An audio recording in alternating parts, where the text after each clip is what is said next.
తిరుమల లడ్డూలో జంతు కొవ్వు కలిసిందా లేదా? మాజీ సీఎం జగన్ అయితే ఈ మాట అబద్ధం అంటున్నారు. అయితే ముమ్మాటికి కల్తీ జరిగిందని, కొవ్వు కలిసిందని సీఎం చంద్రబాబు అంటున్నారు. ఎన్డీడీబీ రిపోర్ట్ ఆధారంగానే తాను ఆ మాట చెప్పానని అసెంబ్లీ సాక్షిగా పునరుద్ఘాటించారు.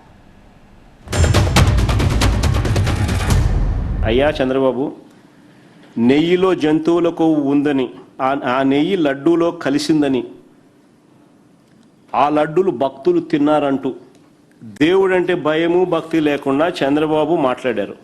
మరి జంతువుల కొవ్వు నెయ్యిలో కలిసిందని, ఆ లడ్డులు భక్తులు తిన్నారని చెప్పడానికి ఆధారాలు దొరికాయా?